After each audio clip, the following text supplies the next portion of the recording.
I have to read this because I'm very bad at this.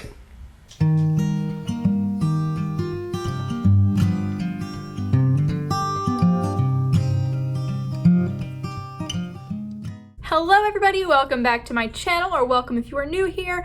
My name is RaiBshaw, and this is part 6 of the AUTHORTUBE story collab. I, along with a handful of other AuthorTubers, started this story collaboration / challenge / game back last summer, and it's kind of an ongoing thing. So the idea of this collab is that we are taking the beat sheet from Save the Cat Writes a Novel. It's a 15 beat sheet to help you write a story. What we're doing for this collab is we are challenging the beat sheet to see if we can write a short story, and each one of us is tackling one of the 15 beats to write this story. We had some rules in the beginning of this game where every beat had to be like no longer than 500 words, and we realized it just wasn't going to work out that way because some beats are just longer than other beats. But we're not writing an entire novel, we're just writing a collaborative short story. So I wrote the first beat, the next beat was written by Rebecca Rodriguez, the third beat was written by Peggy Spencer, fourth beat by Amara Franklin, and the fifth beat was written by Dawn Kozak. And so far, this has actually been a really fun collaboration because everybody who's participated so far writes in a slightly different genre, and we wanted everybody to incorporate elements of their genre that they write into this story. And so we knew it was going to be kind of a mess of a story, but it's actually coming together better than I think any of us anticipated. It started out as like a historical fiction and then took on a slightly fantastical, romantical twist. And then we got some horror thrown in there, some like thriller suspense. And the way things left off was like, whew, totally unexpected, I think, to everybody. And now we are on the sixth beat of the story, which is Break Into Two. The sixth beat is what opens up Act 2 in a 3-act story structure according to Save the Cat Writes a Novel. So I'm just gonna read really briefly what the Break Into Two beat is supposed to be in the story. So it says, it's the moment the hero decides to accept the call to action, leave their comfort zone, try something new, or venture into a new world or new way of thinking. It's a decisive action beat that separates the status quo world of Act 1 from the new upside-down world of Act 2. So within this beat, our main character, Desmond Tanner, is supposed to leave the familiar world of Act 1 behind and venture into the new world of Act 2. So this video is not going to make a whole lot of sense if you haven't seen the other videos. I'm going to have a playlist of the previous videos linked down below so you can follow along with the story as far as it is. I was really interested to see what Patrick was going to do with this collaboration. He was really excited to participate. I told him to just go ahead and take over my channel. So he's going to be taking over my channel for today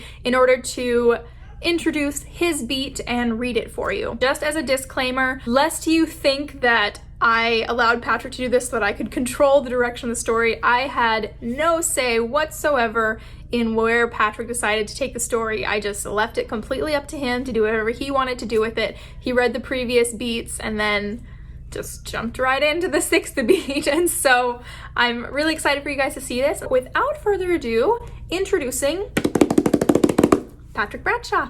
Who am I? What am I doing on Rayleigh's channel? My name is Patrick Bradshaw. I'm Rayleigh's husband and lover and friend and confidant and nearest next of kin. Sometimes I write music for her channel. I enjoy writing and I like being a part of Rayleigh's life. And this seemed fun. Links will be listed below for the previous sections. We meet Des. It's set in Hugo, Oklahoma.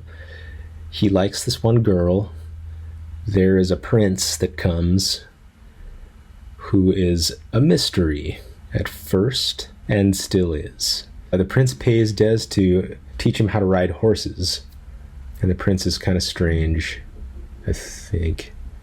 It happened in a flash where Des is now in jail. He doesn't know how he got there, but turns out he remembers killing the girl that he likes a lot.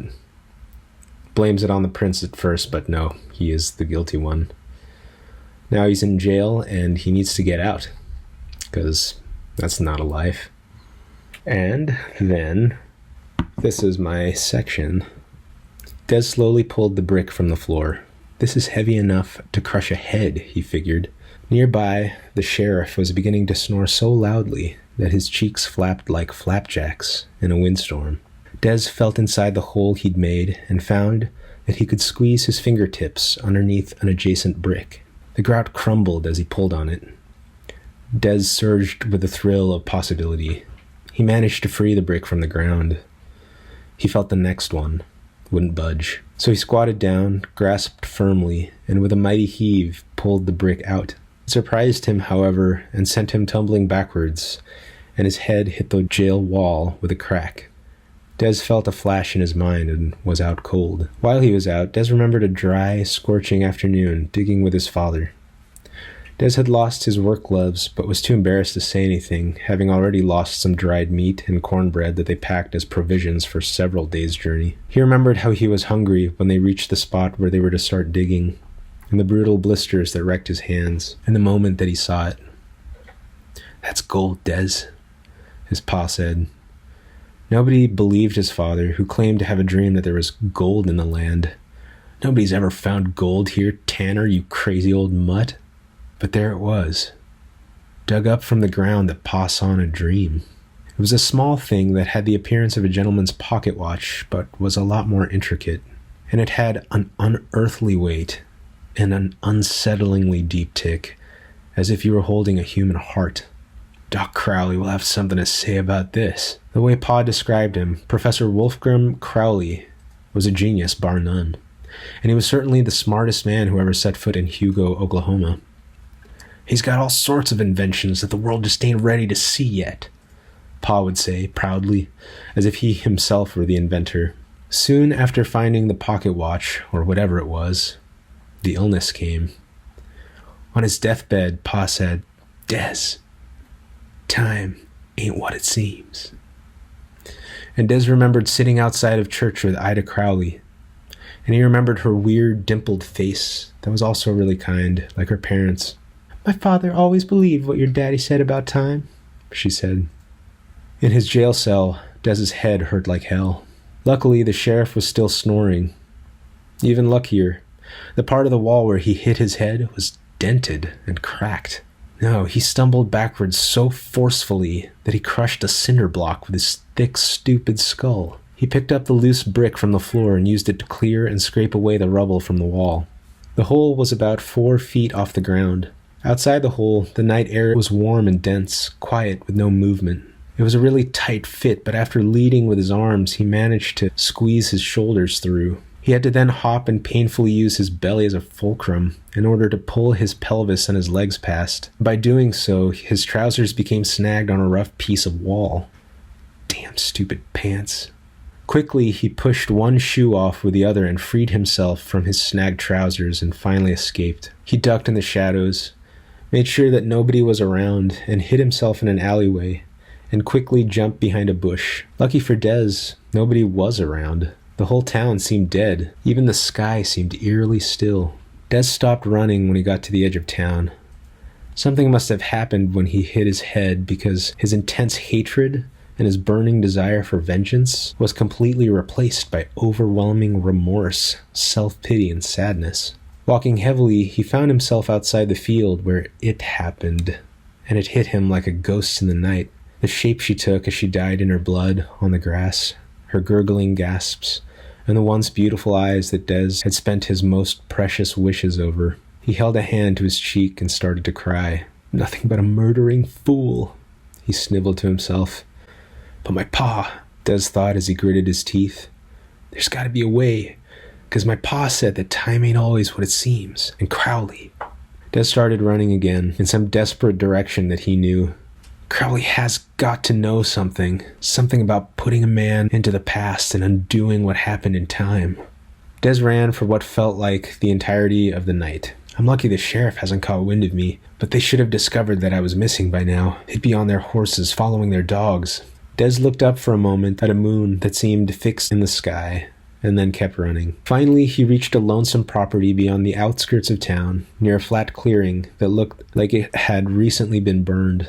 Next to a house was a silo and a turbine. The house had a row of weather vanes perched on its roof. Each one seemed to gently wobble towards its own chosen direction. He could identify at least a rooster among them, and a shape like an arrow, but the other ones had workmanship and symbols that he had never seen. On the path leading to the entrance of the house laid 2 heaps of rusted metal that resembled the discarded armor of enormous men. The sight should have frightened Des if they hadn't seemed somehow wonderful. When Des reached the bottom of the step, a bright light flickered to life from inside the house, and the front door swung open. A tall, spectacled man appeared in the doorway, joined by a slinky gray cat, which, with its tail raised in alert, weaved purposefully between the man's legs. "Desmond Tanner, is that you?" the man announced, smiling curiously.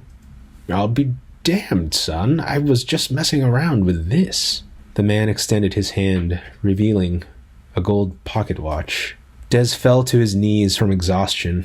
The spectacled man ran up to him to catch him. Sobbing into the man's shirt, Des cried, "Dr. Crowley, please, sir, please. I need to go back in time." Sorry. Novelly KJ will be popcorned for the next part. And thanks for watching. Thanks for watching. Railing, would you come and take a walk with me? We'll cross over the mountains and we'll reach the pale blue sea. I love you, I'm so glad you love me too. And I wrote this song for you. Every word I say is true.